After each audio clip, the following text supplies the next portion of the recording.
제가 오늘 준비한 말씀 열왕기 하 5장 말씀인데요. 아마 우리 신앙생활하면서 교회에서 너무나 많이 들었고 익숙한 본문일 겁니다.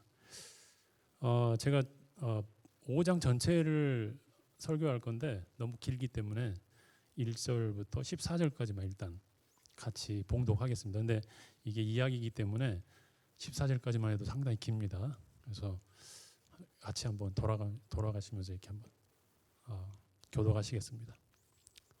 시리아 왕의 군사령관 나아만 장군은 왕이 아끼는 큰 인물이고 존경받는 사람이었다.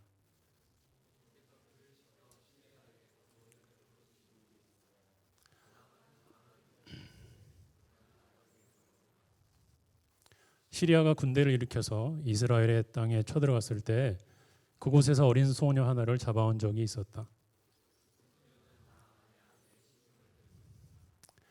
그 소녀가 여주인에게 말하였다. 주인 어른께서 사마리아에 있는 한 예언자를 만나보시면 좋겠습니다.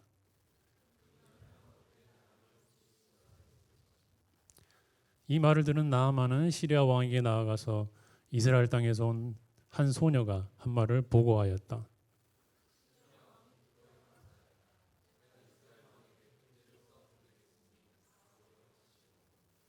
나아만은 은 10달란트와 금 6,000개와 옷 10벌을 가지고 가서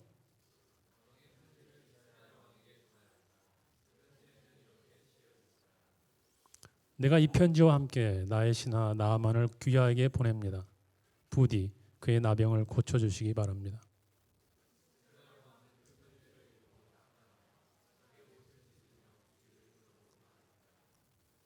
내가 사람을 죽이고 살리는 신이라도 된다는 말인가?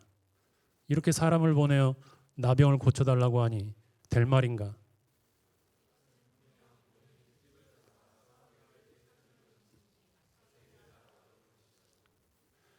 이스라엘 왕이 낙담하여 옷을 찢었다는 소식을 하나님 사람 엘리사가 듣고 왕에게 사람을 보내어 말하였다.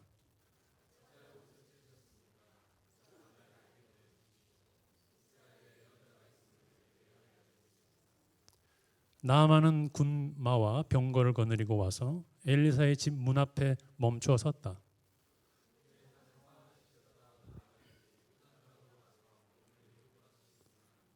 장군의 몸이 다시 깨끗하게 될 것이라고 말하였다.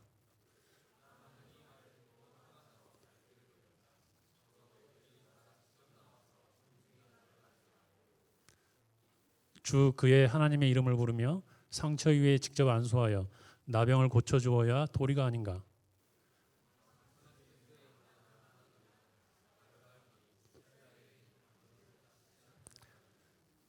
강에서 씻으려면 거기에서 씻으면 될 것 아닌가. 우리나라의 강물에서는 씻기지 않기라도 한다는 말이냐.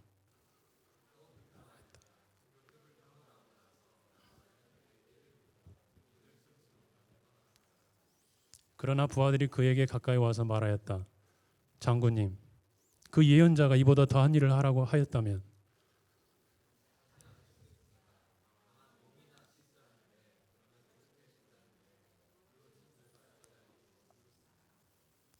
그리하여 나아만은 하나님의 사람이 시킨 대로 요단강으로 와서 7번 몸을 씻었다.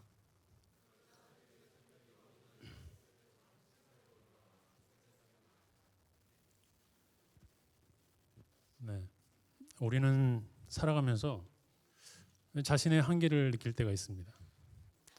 저 같은 경우에는 20, 30대만 해도 그때는 2, 3일 밤을 새서 공부를 해도 괜찮았었거든요.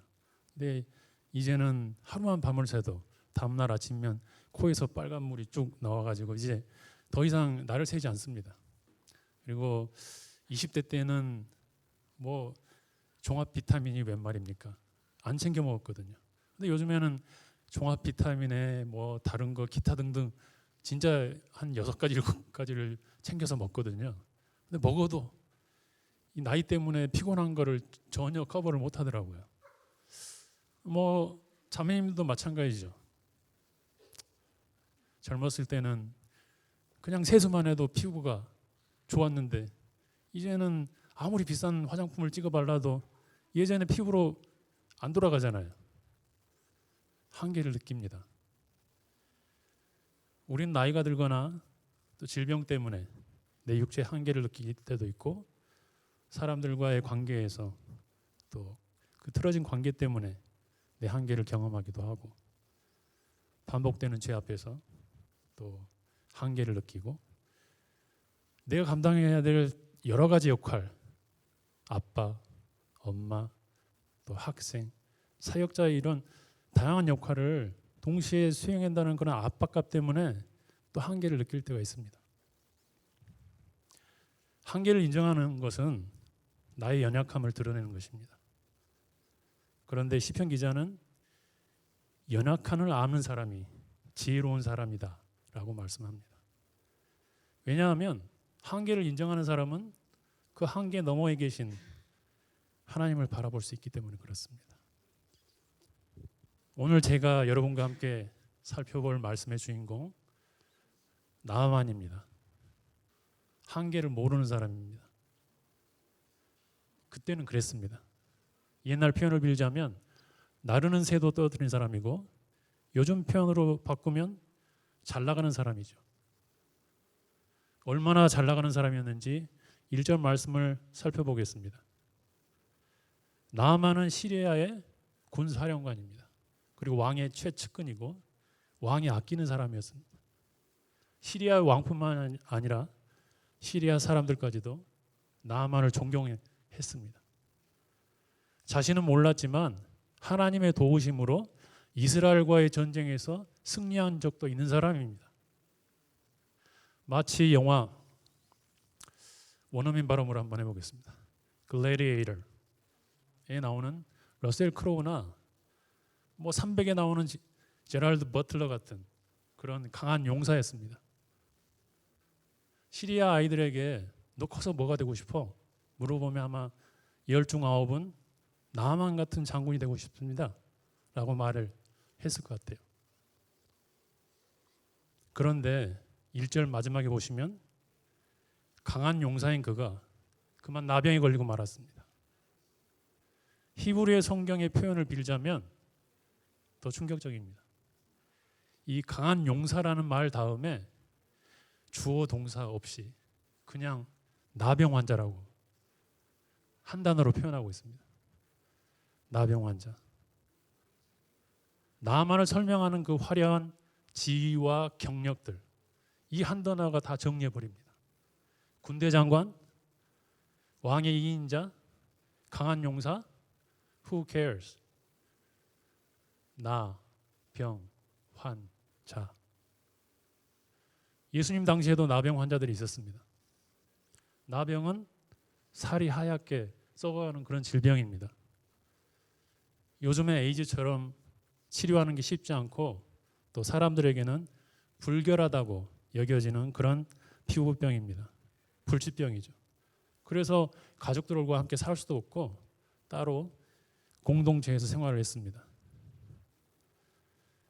그래도 나아만은 자신이 가지고 있는 지위나 또 권력들을 생각해 보면 적어도 시리아에 있는 다른 사람들보다는 자기가 동원할 수 있는 여러 가지 치료 방법들을 아마 시도해 봤을 것 같습니다. 그런데 그런 노력에도 불구하고 그는 여전히 나병 환자였습니다. 그런데 이때 자신의 아내를 시중들던 한 소녀가 등장합니다. 이 소녀는 나아만이 이스라엘과 전쟁할 때 잡혀온 전쟁 포로였습니다. 이 소녀가 나아만의 아내랑 이야기할 때 주인님께서 이스라엘에 있는 선지자에 가면 나병을 나을 수도 있겠습니다 라고 말하는 걸 듣게 됩니다. 지푸라기라도 잡아야 되는 나아만의 입장에서 보면 굉장히 반가운 소식일 수 있습니다. 그런데 선뜻 이 내키지 않는 상황입니다. 왜냐하면 앞서 말했듯이 나아만은 이스라엘과 전쟁했던 사람입니다. 이스라엘과 싸움에서 승리했던 사람입니다. 이 시대의 전쟁은 단순히 나라 대 나라의 싸움이 아닙니다. 그 나라를 대표하는 신들의 전쟁입니다. 그러니까 이스라엘을 대표하는 신과 시리아를 대표하는 신이 싸우는 거예요. 전쟁을 나갈 때 이렇게 신에게 물어보는 것을 신탁이라고 합니다. 이스라엘 본문에 보면 많이 나오죠. 하나님, 우리가 언제 치러 가면 되겠습니까? 어떻게 하면 되겠습니까? 묻고 가는 거죠. 그런데 결과는 어땠었죠? 시리아가 승리했습니다. 그러니까 나아만의 관점에서 보면 이스라엘의 저 여호와 하나님이 대단한 신이 아니에요. 아니 내가 믿고 있는 이 시리아의 신이 못 고친 나병을 이스라엘에 있는 선지자한테 가면 나을 수 있겠는가? 아마 의문이 들기도 했을 것 같아요. 그런데 그가 이스라엘로 선지자를 만나기로 결정을 합니다. 나아만은 자신의 나병을 낫고 싶은 그 간절함 때문에 하나님의 선지자를 찾아가기로 결심을 합니다. 나아만은 시리아 왕에게 손의 말을 그대로 전했습니다. 그랬더니 왕이 가라고 합니다. 그냥 가라고 한 게 아니라 내가 추천서를 써주겠다. 추천서의 내용이 이렇습니다. 내가 이 편지와 함께 나의 신하 나아만을 귀하게 보냅니다. 부디 그의 나병을 고쳐주시기 바랍니다. 세상에는 나아만 같은 사람들을 성공한 사람들이라고 부릅니다. 교육도 많이 받고 사회적으로 안정적 지위에 있는 사람, 그리고 아마존 CEO 제프 베조스처럼 또 돈 많은 사람들, 이런 사람들을 성공한 사람들이라고 우리 부릅니다. 하지만 나아만이 그 화려한 갑옷 속에 감춰진 그 나병, 이 문제 앞에 하나님을 의지하기로 결심했을 때 하나님의 은혜를 경험할 수 있는 좋은 출발점에 서게 된 것처럼 정말로 성공한 인생, 은혜를 누리며 사는 인생은 나의 한계를 인정하고 하나님을 의지하는 삶입니다. 우리는 나의 한계를 인정하고 하나님을 의지하는 삶을 살고 있습니까? 내가 지금 기도하고 있다면 그렇습니다. 세상의 관점에서 보면 기도만큼 수동적이고 무능력해 보이는 것이 없습니다. 그래서 실존주의 철학자 니체는 신은 죽었다라고 이렇게 말했습니다. 우리가 기도하면 세상의 관점에서 보면 이거 시간 낭비고 자기 유한처럼 보입니다. 하지만 사도 바울은 내가 약할 때 가장 강하다라고 이렇게 외쳤습니다. 이게 무슨 말입니까? 세상의 관점에서 보면 가장 약해 보이는 그 시간, 하나님의 은혜가 아니면 안 되겠습니다라고 외치는 그 시간이 우리 크리스찬에게는 가장 강한 시간이라는 것입니다. 왜냐하면 우리가 기도할 때 하나님께서 일하시기 때문에 그렇습니다. 우리가 처해 있는 환경이나 어떠한 조건에 상관없이 기도하고 있다면 나는 하나님의 은혜를 경험할 수 있는 좋은 시작점에 있다는 것을 믿고 기억하시기 바랍니다. 우리 옆 사람에게 한번 고백하겠습니다. 기도의 자리를 사모하겠습니다. 네.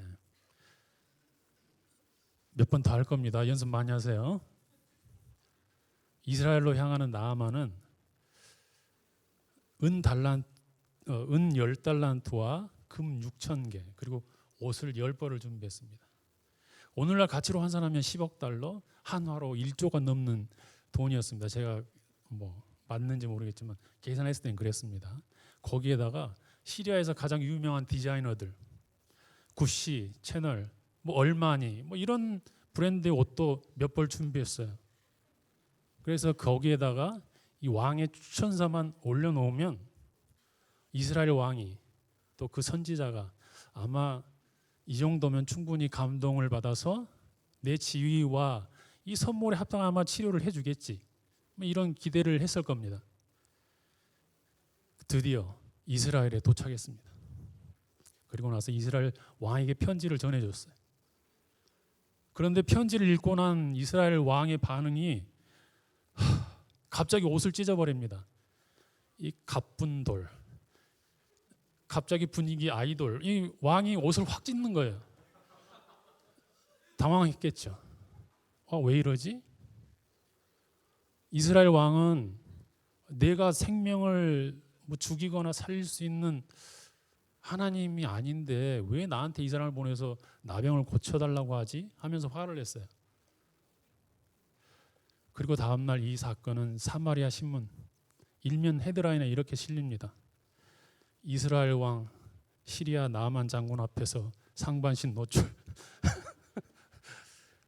이 소식을 전해들은 엘리사가 왕에게 사람을 보내서 야 나아만을 자기에게 보내달라고 이렇게 말합니다.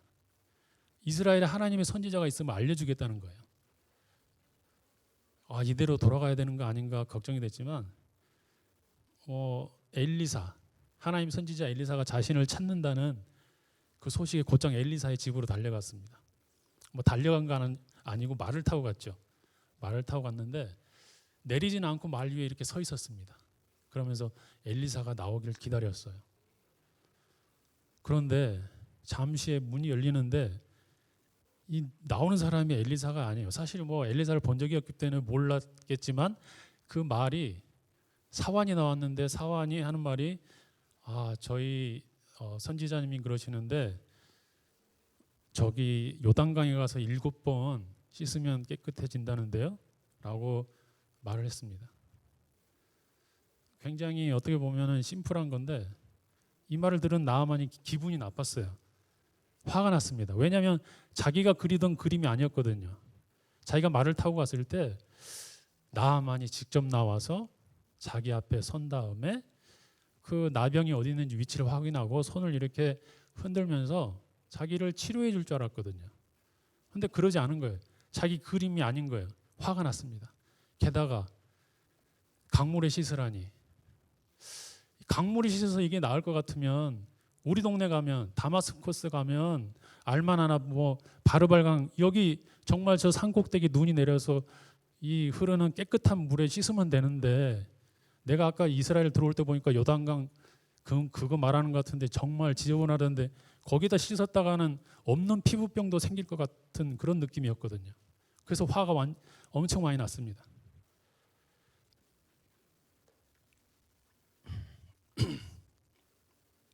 그때 부하 중에 한 명이 나아만에게 다가와서 이렇게 말합니다.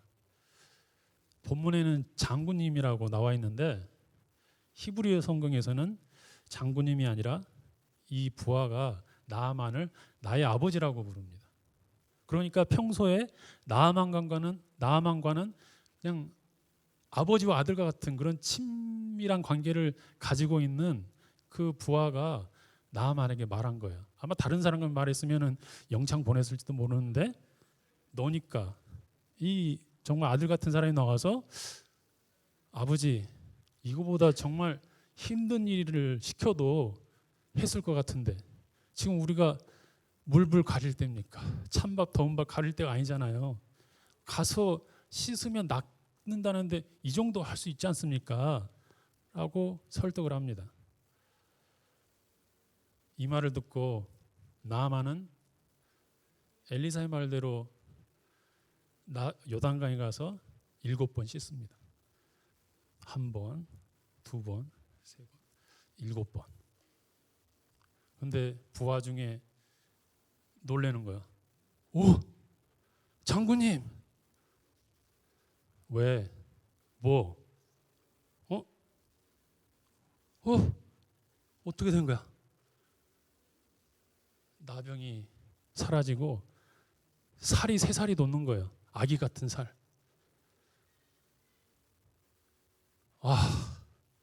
하나님 감사합니다. 이랬을 것 같습니다. 발연기를 했는데 어쨌든 상상을 해보세요. 아마 이거보다 훨씬 더 심했을 것 같아요. 예수님께서 누가복음에서 이 사건에 대해서 이렇게 말씀하고 계십니다. 누가복음 4장 27절.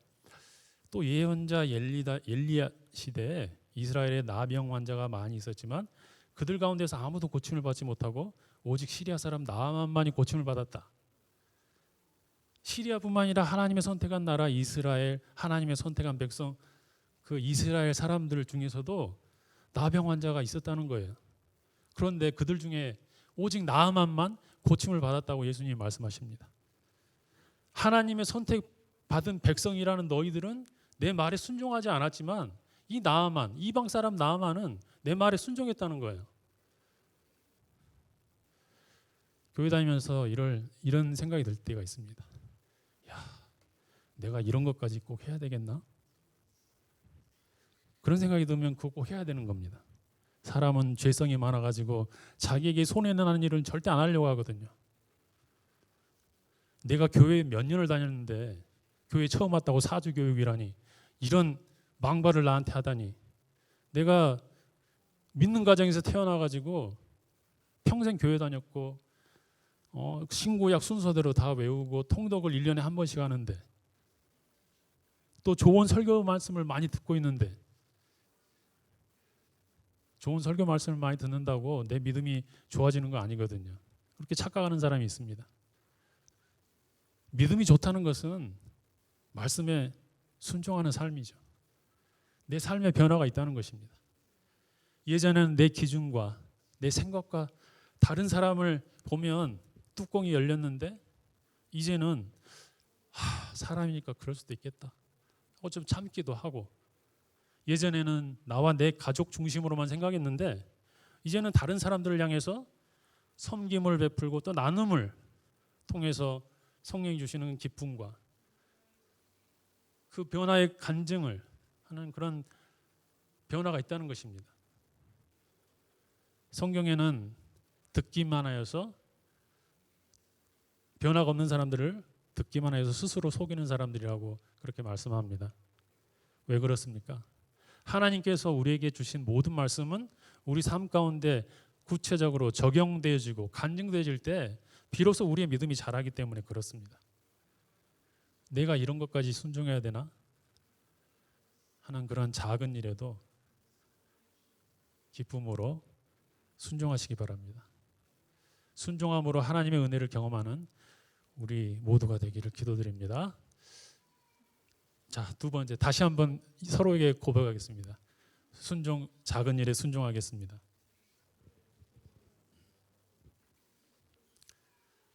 요단강에 몸을 씻고 나병이 깨끗이 사라진 나아만이 엘리사를 찾아와서 이런 고백을 합니다. 이제야 나는 온 세계에서 이스라엘 밖에는 하나님이 계시지 않는다는 걸 알게 되었습니다. 하지만 그가 그 치유함을 얻는 것에 만족하지 않고 하나님께 받은 은혜를 잊지 않기를 원했습니다. 하나님께 대한 감사의 표시로 엘리사에게 선물을 주고 싶었어요. 그런데 엘리사가 그 선물을 거절합니다. 그런데 이 나아만이 대신 다른 걸 요구합니다. 이 돌아갈 때 나귀의 2마리의 실을 흙을 가져가겠다고 이렇게 요청합니다.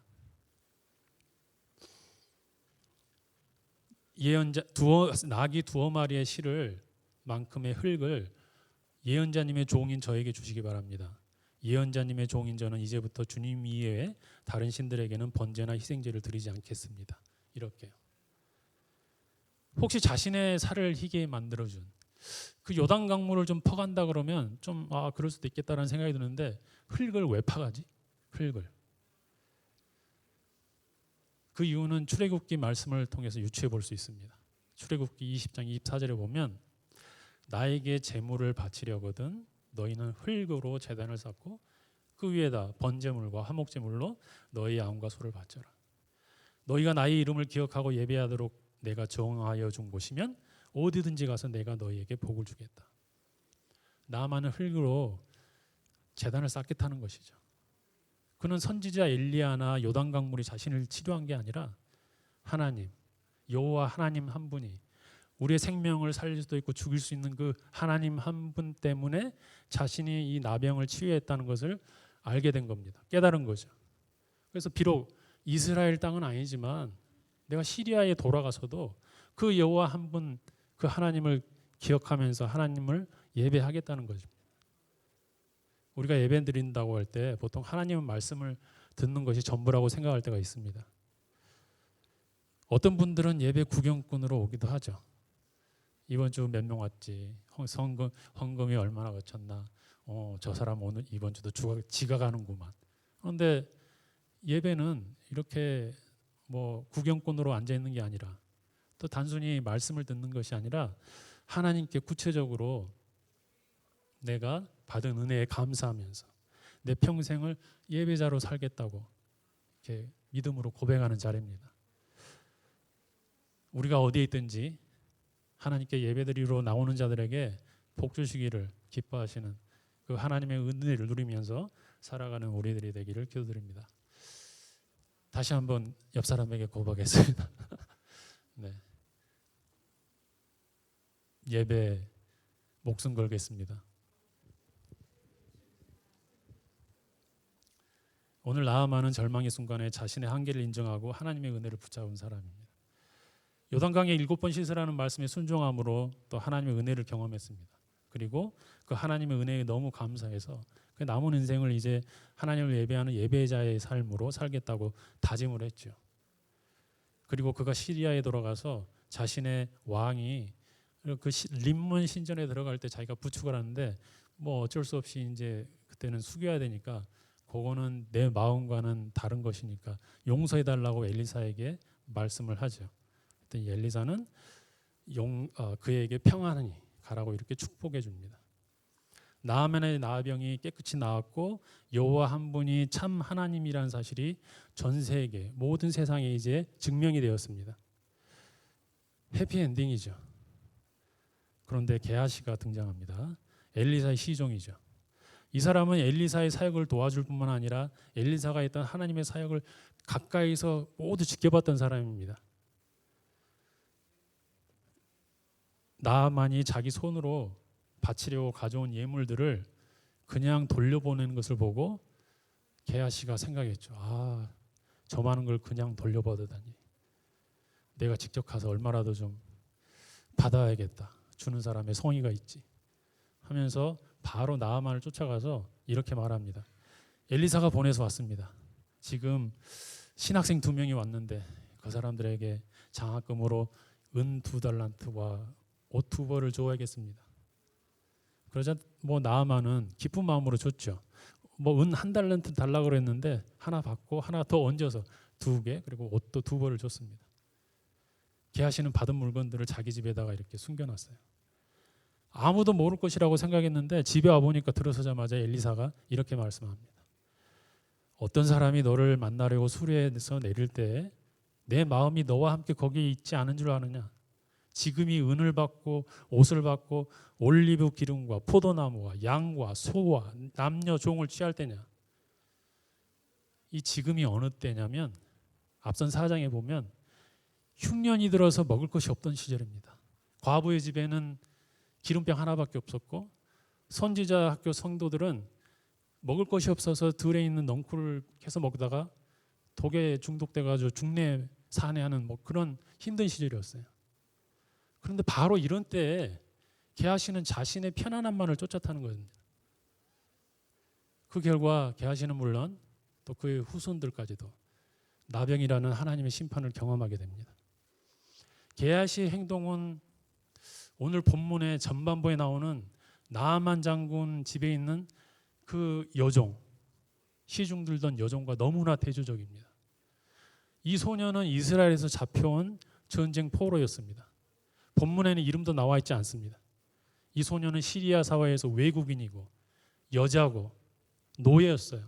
사회적으로 가장 낮은 신분에 있는 사람입니다. 자기 몸 하나 지킨다고 내 몸만 신경 써도 누가 욕할 사람이 없을 겁니다.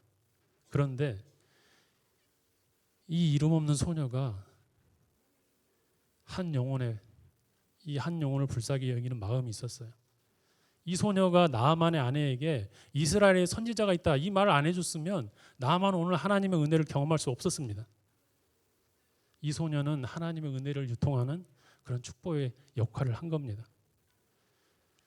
하나님께서 예수님을 이 땅에 보내주셔서 또 소망이 없이 살아가던 우리들에게 부활과 또 하나님 나라에 대한 소망과 영원한 상급을 바라보면서 살아갈 수 있도록 하나님의 자녀가 되는 특권과 축복을 허락해 주셨습니다.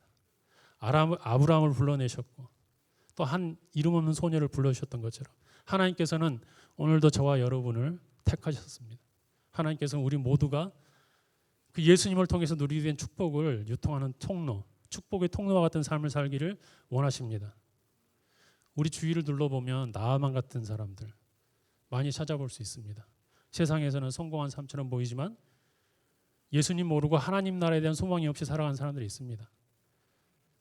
내가 하나님을 통해서 누리고 있는 축복과 그런 약속들을 경험하지 못하고 믿지 않는 우리 친구나 또 가족들이 있습니다. 우리가 귀찮아도 매주 모여서 음식 준비하고 삶을 나누고 또 기도하고 만나 모임을 하는 이유가 바로 여기 있는 거 아니겠습니까? 우리가 모르는 그 선교사님, 잘 모르죠. 선교사님을 위해서 기도하고 또 물질로 헌신하는 그 이유가 바로 여기 있는 것입니다. 이게 세상의 관점에서 보면 손해나는 일이죠. 우리 EJ도 마찬가지고 김밥전도도 마찬가지입니다. 없는 살림에 뭐 김밥 싸고 EJ 하고 누가 돈 주는 거 아니잖아요. 이게 다 하나님의 관점에서 보면 손해나는 일이, 세상의 관점에서 보면 손해나는 일이지만 하나님의 관점에서 영혼을 살리는 일이기 때문에 우리 교회가 그걸 감당하고 있는 것입니다. 먼저 하나님의 은혜를 경험하고 또 그 은혜의 빚진 자로서 하나님의 축복을 유통하는 축복의 통로로 쓰임받는 우리 모두가 되기를 주님의 이름으로 축원드립니다. 자, 기도하시겠습니다. 오늘 우리는 모세가 시편에서 말씀했던 것처럼 우리 인생은 정말 하나님의 관점에서 보면 밤의 한 자락, 한 끝을 그 찰나에 해당하는 그런 인생을 살고 있는 사람들.